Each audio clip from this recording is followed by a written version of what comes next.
नमस्कार दोस्तों, एक बार फिर स्वागत है आपका मेरे YouTube चैनल फसाने अजायब।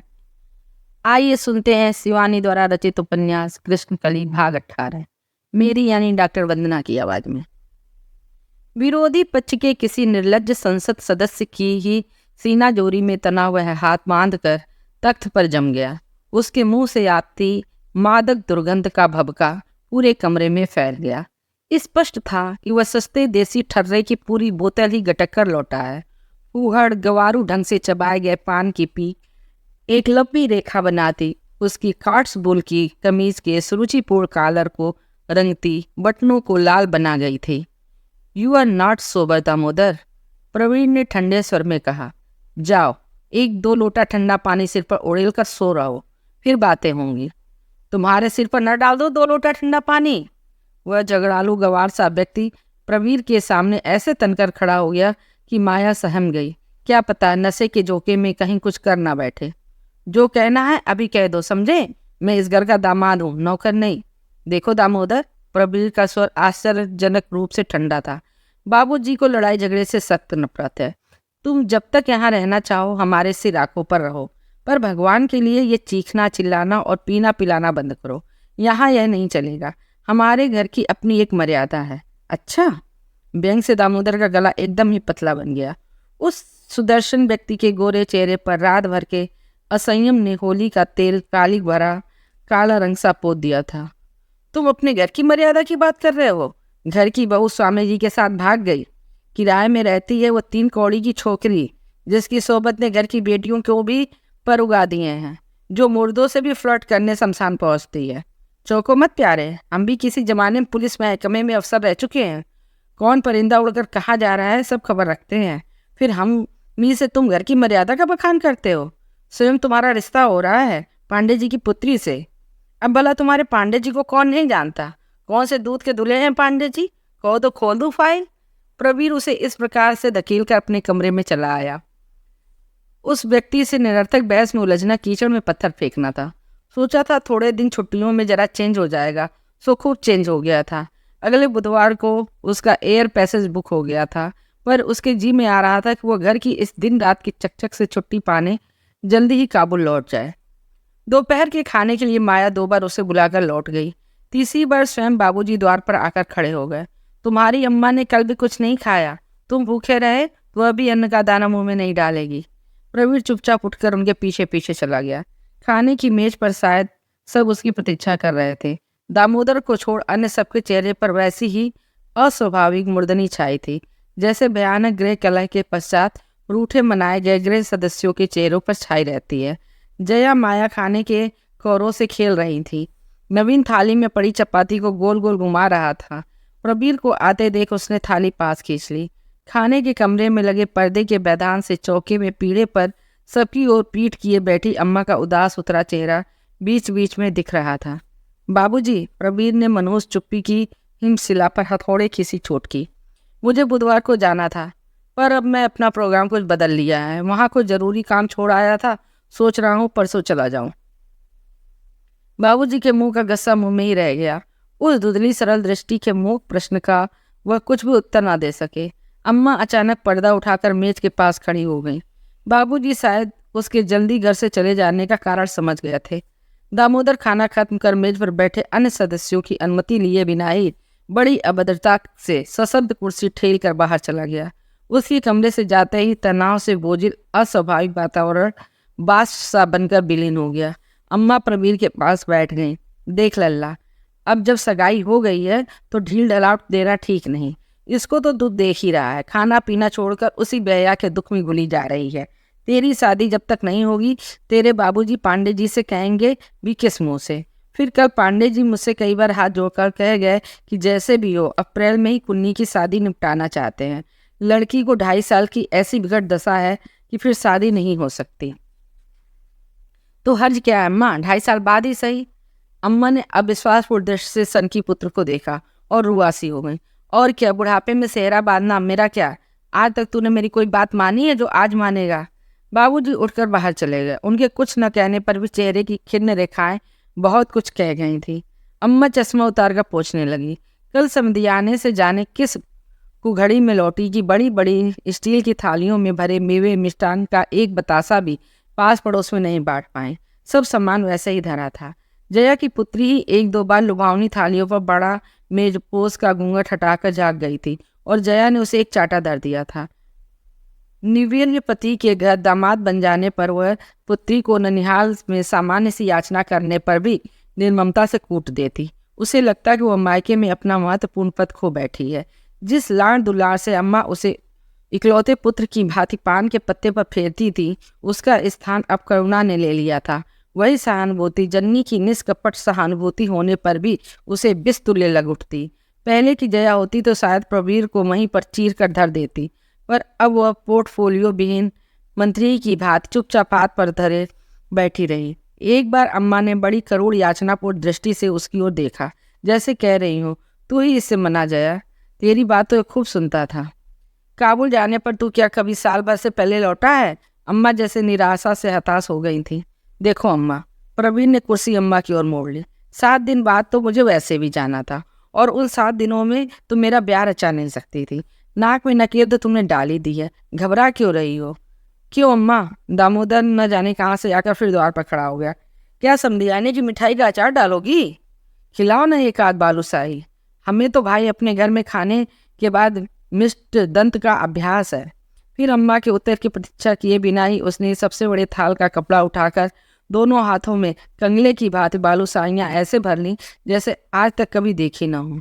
जया का चेहरा क्रोध, अपमान और विवशता से लाल पड़कर सफेद हो गया।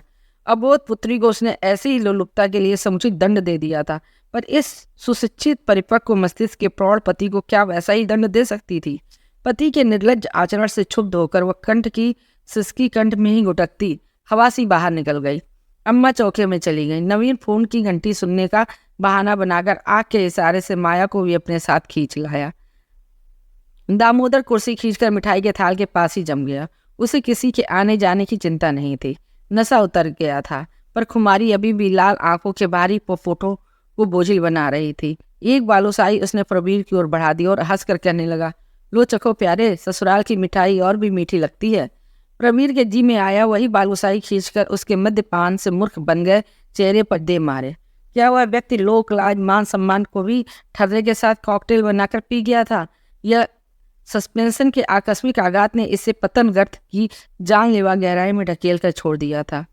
सोच रहा हूँ प्यारे, आज तुम्हारी ससुराल तक घूमाऊं। कल चलने लगे तो तुम्हारे ससुर जी ने बड़ा प्रेम भरा निमंत्रण दिया है। दामोदर ने बालूशाही से चिपचिपे होठ पर तृप्त जिभ्या फेरी और कुर्सी प्रवीर की ओर खींच ली। आई सी, एक 10 का नोट दे सकोगे क्या? हमारा प्रिवी पर्स आजकल तुम्हारी राजरानी बहन के पास रहता है और आज उनसे कुछ मिलने की आशा व्यर्थ है। प्रवीर का चेहरा तमतमा उठा। बहन के पास उसका कैसा प्रिवी पर्स है वह जानता था। कई बार उसका उदास खिन्न चेहरा देखकर प्रवीर के जी में आया था कि वह उसके हाथ में 100-200 रुपये रख दे, किंतु वह उस आत्माभिमानी बहन को खूब पहचानता था। चेहरे को विकृत बना देने वाले रोग, पति के निर्लज्ज आचरण एवं सस्पेंशन ने उसे इतना सेंसिटिव बना दिया था कि 30 त्योहार पर दी गई रकम को भी वह संकालू होकर देख लेती। कहीं कोई उसे दया की पात्री समझ कर भीख तो नहीं दे रहा। यह वही जया थी जो भाई से काबुल के कोट, घड़ी और सिफॉन जारजेट की इंपोर्टेड साड़ियों के लिए मचलने लगती थी। क्यों प्रवीर, किस सोच में पड़ गए? बड़े आदमी हो, 10 का नोट तो तुम्हारे कोट में की सीवन में भी पड़ा होगा।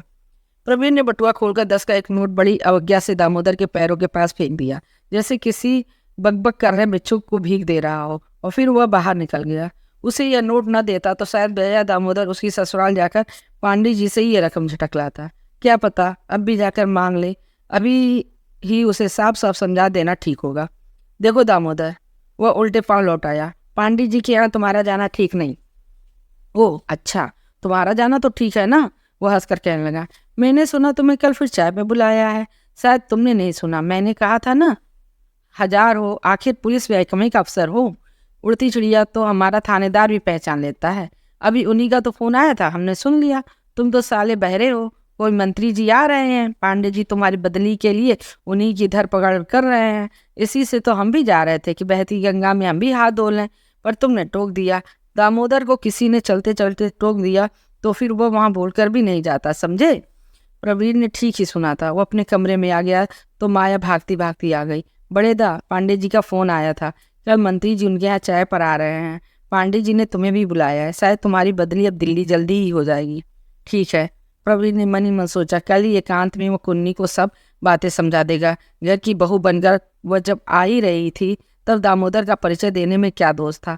पर जया ने दामोदर की बाहों में कली को देखने का जो स्पष्ट अभियोग लगाया था वह क्या सच था? क्या दामोदर सचमुच इतना गिर गया होगा? और कली, क्या वो उन बाहों में बंद कर चीखी चिल्लाई नहीं होगी? उस दिन प्रवीर कहीं भी घूमने नहीं गया। माया को बुलाकर उसने एक प्याला कॉफी कमरे में ही मंगाकर पी ली। रात को भी मुझे खाने पर बाहर जाना है माया, तुम लोग खा लेना, कहकर वह घोष के यहाँ चला गया। नटू घोष की स्नेही विधवा माँ उसे बचपन से निमाई कहकर पुकारती थी। आह की ठंडा छेले, आह कैसा ठंडा पुत्र है। एक ही मेरा नटू है, जरा पूछो इससे, एक दिन भी ऐसा जाता है जो माँ से नहीं झगड़ता। सचमुच ही तुरंत पितृहीन नटू माँ का सिरदर्द नित्य बढ़ाता ही रहता। गत वर्ष माता पुत्र के बीच ऐसी ठनकी कि माँ पोटली बांध बूंद कर काशीवास के लिए निकल गई। प्रवीर ही उन्हें मनाकर स्टेशन से लौटा लाया था। न जाने किस नाटक मंडली में सीता बनी एक दुबली पतली गोरी असमी लड़की को लेकर नटू घर आ गया था। माँ तुम्हारे लिए बहू ले आया हूँ, रोज कहती थी ना, बहुला बहुला। माँ का एकादशी के व्रत से सूखा मुंह और सूख कर रह गया। दुबली पतली एकदम कंकाल, चेहरा ऐसा पीला जैसे सौर ग्रह से अभी निकल कर आई हो। न चेहरे पर श्री, न आंखों में लज्जा, न प्रणाम न नमस्कार, बस खीखी कर हंसने लगी थी छोकरी।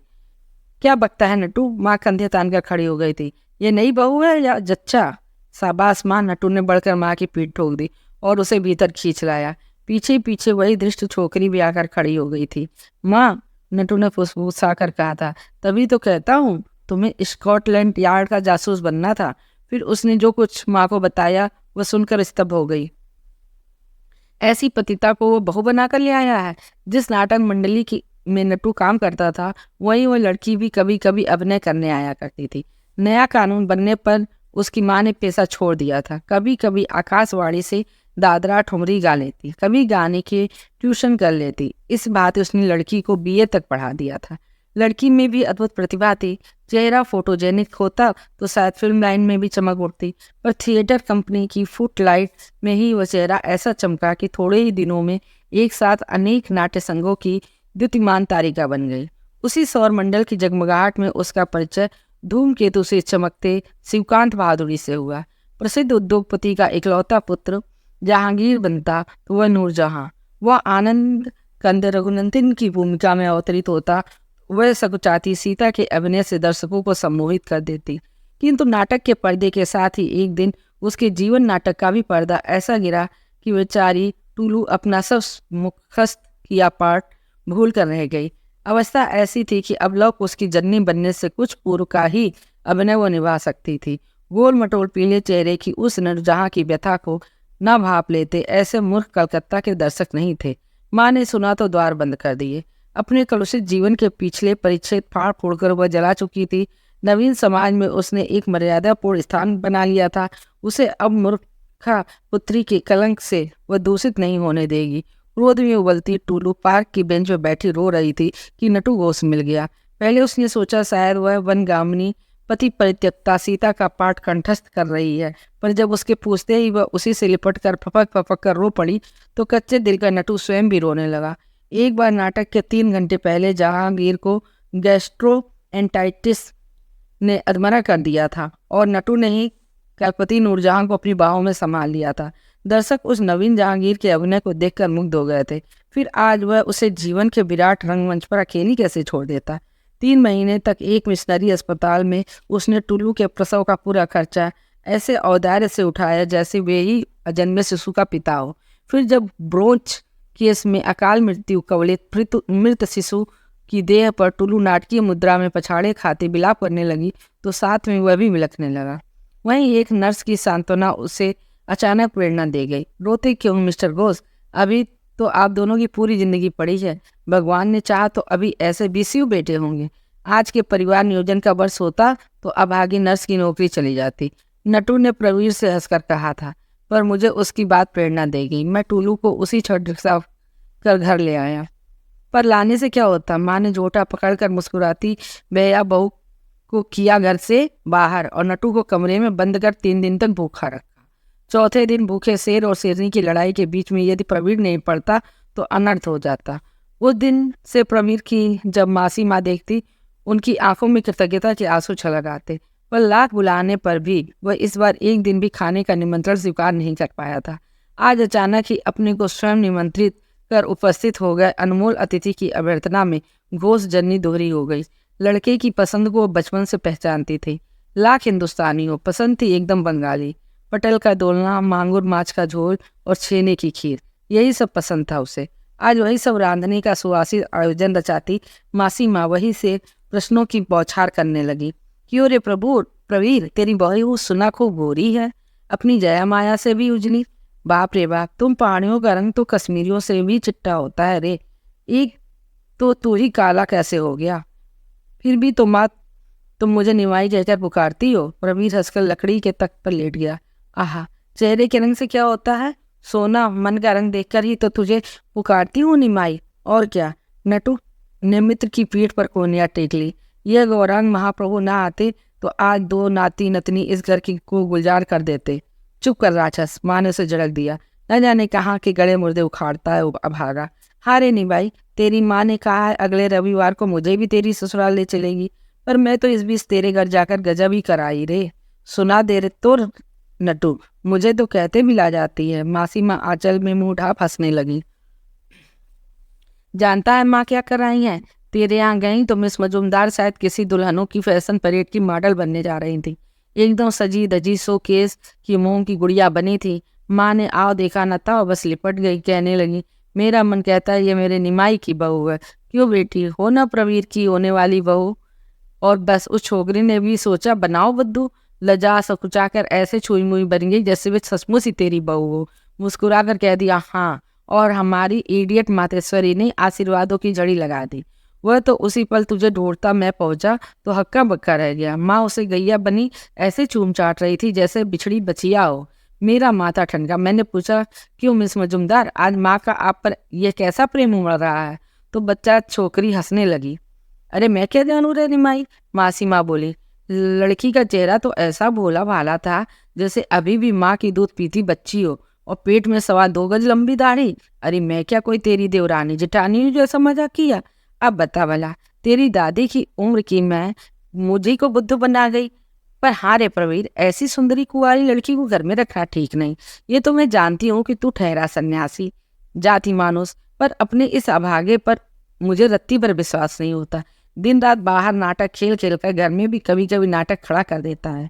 तेरे घर आता जाता है, कब आकर कह दे ले माँ तेरे लिए बहू लाया हूँ। और फिर ऐसी बहू जो अपनी दादी नानी से भी मजाक करती फिरती हो, हमें पसंद नहीं है बाबा। नटू को माँ का यह संकेतात्मक प्रस्ताव बेहद पसंद आया। वह जोर से हंसकर बोला, माई दी यार, यह बात अपनी दिमाग में ही नहीं आई।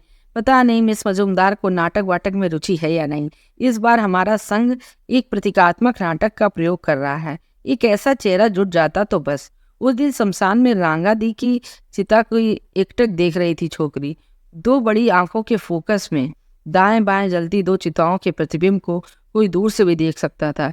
ऐसी पात्री अपने झूलूदा के मेकअप के स्वर्गीय स्ट्रोक से धन्य होकर एक बार स्टेज पर आ जाए तो बस।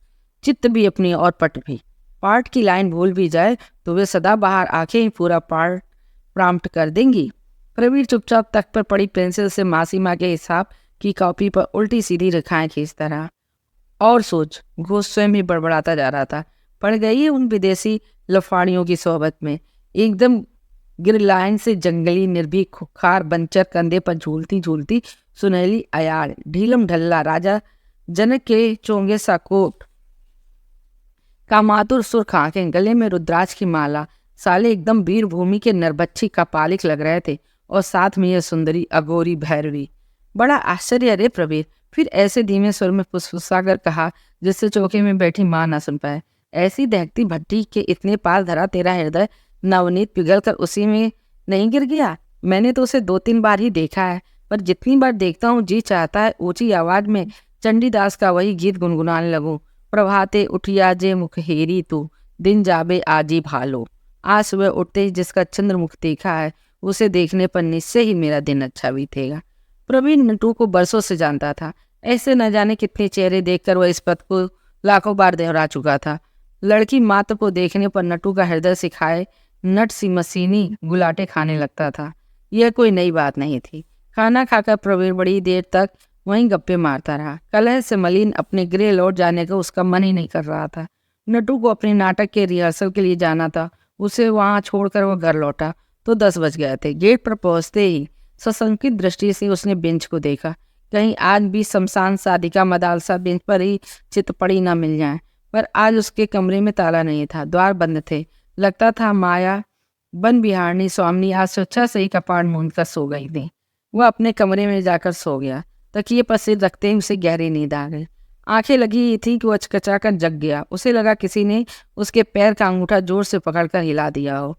कौन, माया? उसने पूछा। निश्चय ही दामोदर ने आधी रात को फिर कोई बखेड़ा कर दिया होगा।